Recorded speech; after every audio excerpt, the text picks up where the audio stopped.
안녕하세요. 오늘은요, 다익 유치원에 대해서 이야기를 하고자 합니다.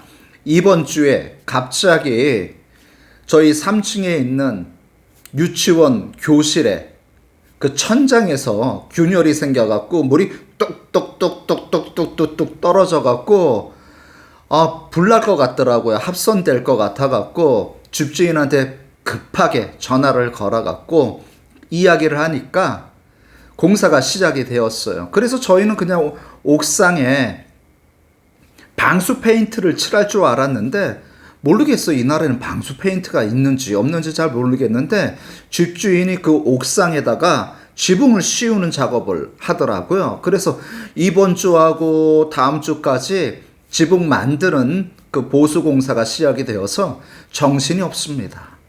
저희 유치원이 사용하는 이 집이 캄보디아 사람들이 사용하는 집보다 튼튼하게 지었거든요. 집주인이 자신이 살려고 정말로 잘 지은 집이에요. 근데요, 10년이 지나가니까 올해 진짜 계속 막 고치는 거에 막 정신이 없는 것 같아요. 10년이 지나니까 진짜 그냥 고치는 게 장난이 아니에요. 그래서 저희는 교회 건축 안 하기를 정말 다행이다 이렇게 생각하고 있습니다. 캄보디아에서 곧 교회 건축을 하다가 사기꾼으로 몰리는 사람들이 의외로 많이 있습니다.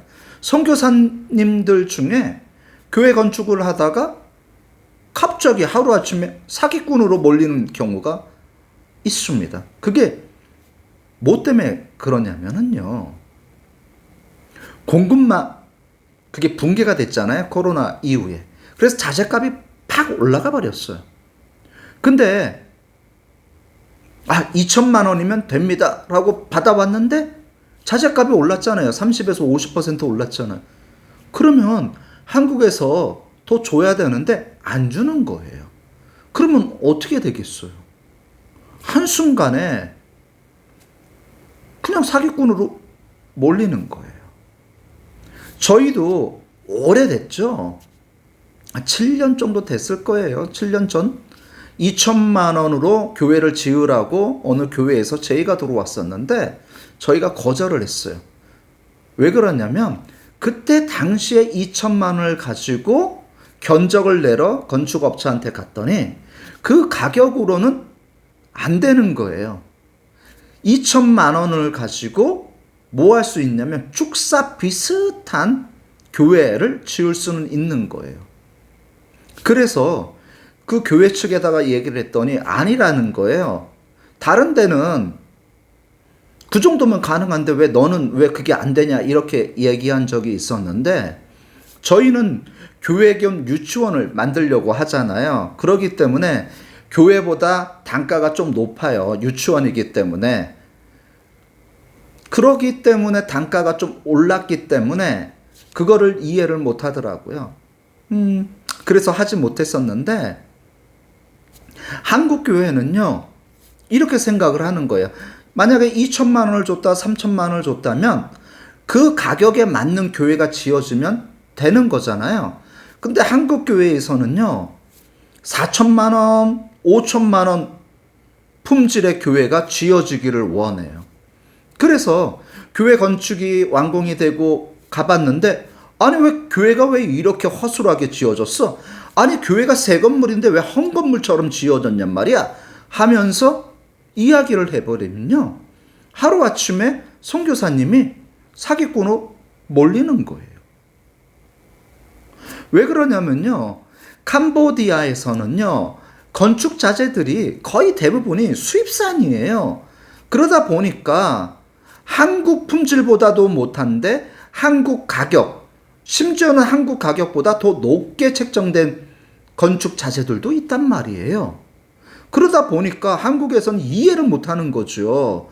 아니 우리가 돈을 줬는데 왜 교회 건물이 왜 이렇게 됐냐라고 얘기를 하면 한순간에 바보가 되는 거예요. 그리고 난 다음에 또 무슨 일이 있냐면요.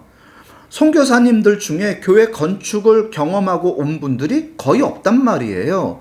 그러다 보니까 캄보디아 건축업자가 중간에서 장난질을 하면은요, 몰라요.